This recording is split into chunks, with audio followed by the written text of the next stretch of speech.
Hi everyone, this is Christine from Rhode Island Parrot Rescue. Long time no see. I am gonna wait till we get some people. We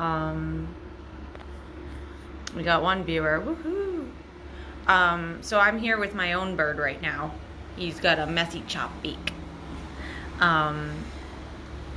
So I am gonna go over a little bit about resilience and our upcoming Giving Day. Okay, we got 3 viewers now. Here, have a little bit of a Casey show. This is my own bird, Casey. He's not up for adoption. He just wanted to join me on today's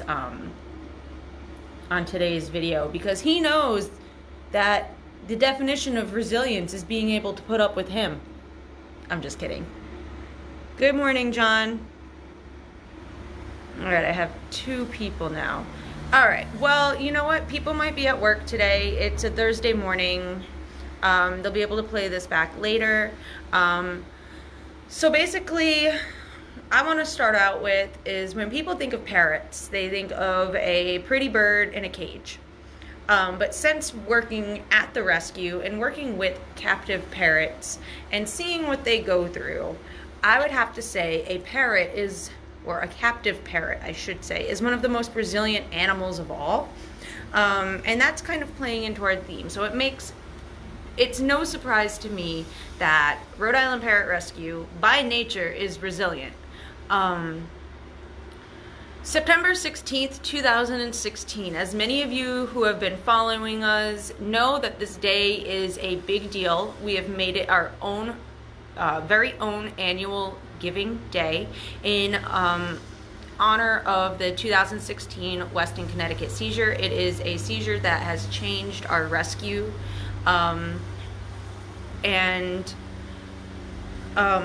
this year is the 5th anniversary, and we're going over resilience. And this is the 5th one is pretty important because we just adopted out every last Weston, Connecticut seizure bird. So we no longer have any Weston, Connecticut parrots in our care. We were able to successfully place all of them, the last 2 just this summer.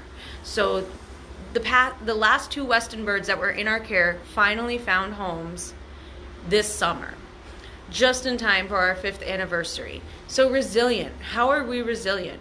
One, we took in over 100 birds. Last minute notice, we were able to clear out our back 2 rooms, which are not that large, seal it off safely from the front of the rescue, and taken these birds, and not only taken these birds and give them a place to go. Every single day we clean their cage, we gave them fresh fruits and vegetables, clean water, fresh chop, and then we had to hold on to them, and we couldn't do much with them because they were not legally ours for about 8 months. And taking care of over 100 parrots, if that is not resilience, then I don't know what is. Now a thing like this could have totally closed our doors. You know, it could have drained all of our resources. It could have exhausted us. It could have, we were lucky medically wise. There was no major illnesses that broke out or anything like that. When we were taking proper medical quarantine procedures naturally, you know, we were in hazmat suits. But because of your support and the dedication of our volunteers and our supporters, we were resilient. We bounced back into shape. We came back stronger in the face of this hardship. So September 16th is a very special day for us, and the fact that we have successfully placed all 117 exotic birds and parrots is huge. I mean, it's I don't want to say it's over because it's never over, but the Weston, Connecticut seizure is no longer directly impacting our rescue. We no longer have any Weston birds in our care anymore, and that's amazing. Other ways we're resilient. We know of many small businesses that have gone out of business people who have lost their livelihood because of COVID-19. We're not going to say it's been easy. It definitely has not been a walk in the park. And for those of you who are joining now, I'm with my own bird, Casey. He's not for adoption. He's been mine since 2016. And he's got some sprouts on his beak. Anyway, so it has not been an easy walk in the park, obviously. But we've had a handful of very dedicated volunteers. We have had a handful of very dedicated supporters like you, the ones watching and the ones who will watch this later. And all together, we are able to pull through. Everything changed for us, just like everything changed for you. Everything changed for you at your jobs. We had to adapt. We had to figure out how we were going to raise money because we are a nonprofit. We do not get any government funding. Where do you want to go? Do you want to go back in your cage? Where do you want to go? You want to go up here? We do not get any government funding. Everything we get is from you and our ability to fundraise. And all of a sudden we couldn't. We couldn't have gatherings. We couldn't fundraise. We couldn't even have a certain amount of people inside the building. We had to shut our adoption program down.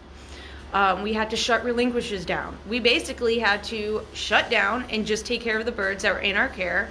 And just like everybody else in this world, we didn't know what was really going on. We didn't know if it was safe to be around each other. We didn't know if the birds could get sick. It was really scary. But, you know, we took each day one step at a time. We had about only 2 to 3 people in the building at a time. And we pulled through as more information got out. As more information got out, we were able to adapt. We also kind of followed the world in online platforms. You know, we can't have our Italian dinner anymore. We can't have our Soar into Summer festival. We can't do in-person raffles or paint nights or anything else we used to do as fundraising. And we adapted. We either did it virtually or we had online campaigns, and we are so grateful that all of you have really taken to it. Just got a text. You've really taken to it and helped us. I think he wants to go back to his morning chop. It's okay, baby. Here you go.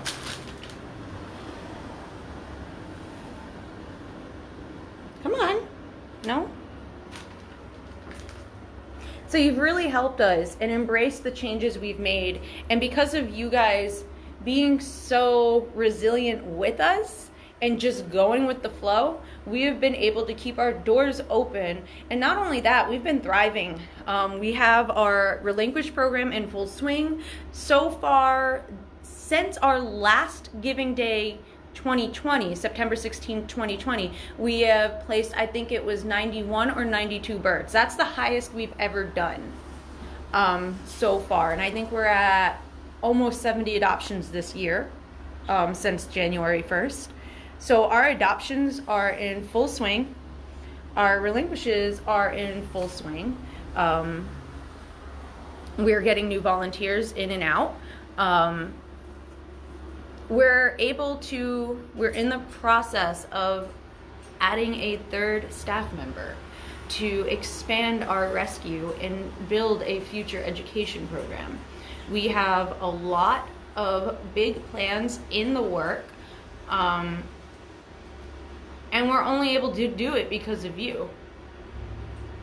Yeah, Casey does seem like he wants to be more part of the video. He's actually looking out the windows. I'm surrounded by windows. If you can't see the reflection in my glasses. Hi, Linda. I know we miss you too. I'll look out the window. So anyway, another big example of how we've been resilient this year. Everybody knows on April 1st, and we all thought it was a very cruel April Fool's joke. We were hoping it was, but foster parrots caught fire. And the first thing we did, I remember waking up at 7 a.m. on a call from Corey saying Foster Parrots is on fire, and the feeling of dread that just settles inside of you, and the panic. And when we arrived, it was actually before we arrived on scene too. The first thing we did was, you know what, we've dealt with a big crisis before, we know exactly what to do. And we had our rescue become a donation center. We helped organize the donations. We were kind of trying to give people updates through social media because the people at Foster Parrots were rightfully so very distracted and emotionally distressed. I mean, it's everyone's worst nightmare. And because of our past resilience, we were able to help Foster Parrots, and we were able to bring the community together for them. You know, we were just a small part of everyone who was a part of the help for Foster Parrots, but I'm just saying as an example, like, we are resilient in the face of hardships. We know what to do. And the owners of Foster Parrots, the founders, were very appreciative of Rhode Island Parrot Rescue. And honestly, of course we would do that. We're not doing it to toot our own horn. We're doing it because birds needed us to, you know? So no matter what comes our way, whether it be a worldwide virus, a fire, a seizure of over 100 parrots last minute, we can deal with it. And the reason why we can deal with it is because of you guys. You are all parrot lovers, and like I said at the beginning of this video, there's nothing more resilient than a captive parrot. Decades of abuse some of them have endured, and then a couple months with the right person, the right home, the right rescue, you see their personality for the first time, and it's amazing because people can't even do that half the time, you know? You got these complex animals dealing with PTSD and all this stuff, and I'm making myself cry. And they're able to bounce back from it. And it kind of sets the tone of course the parrot rescue is going to be resilient. Of course you guys are all going to be resilient. September 16th, it's coming up, it's on a Thursday. Hi, Casey. Is our 5th annual our very own Giving Day. We are going to be having a fundraiser go out. Also stay tuned. Me and Christy, our Tuesday shift lead, she's been a long-term volunteer since the Weston, Connecticut seizure. We've been planning some designs, so we should have some products in our Etsy and our online store to go hand in hand with this campaign that we're doing. Stay tuned later today for an infographic that's going out, another post with links of how you can donate, but also describing a little bit about our last 2 Weston parrots that were adopted this summer. And basically the last 2 parrots that this campaign is all about. You want to talk about resilience, Bear and Cricket, I'm gonna name drop them. We all have a Bear and Cricket fan club. They found homes.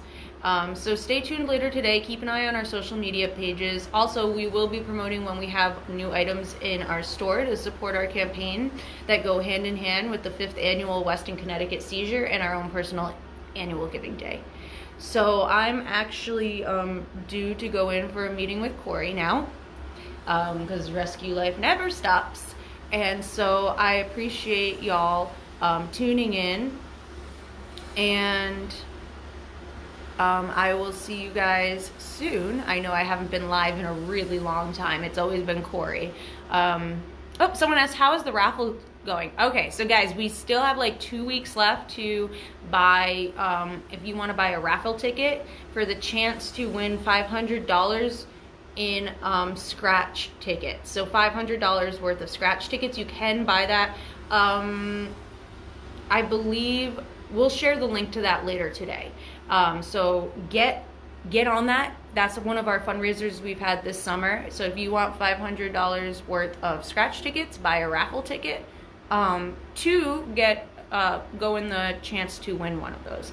So I'll share that later on today too. Keep an eye on our social media pages very closely the next coming week and everything leading up to September 16th. I'm going to sign off here.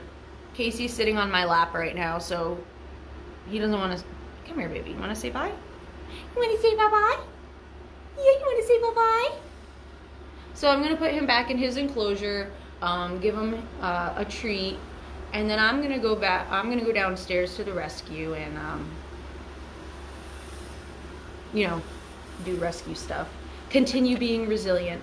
So thank you guys for tuning in. I've missed you all. I haven't I haven't been on Facebook Live in a while, but I've still been very active at the rescue, of course, naturally. So I'm gonna sign off, guys. Keep an eye on our social media, and thank you so much for tuning in and helping us be resilient.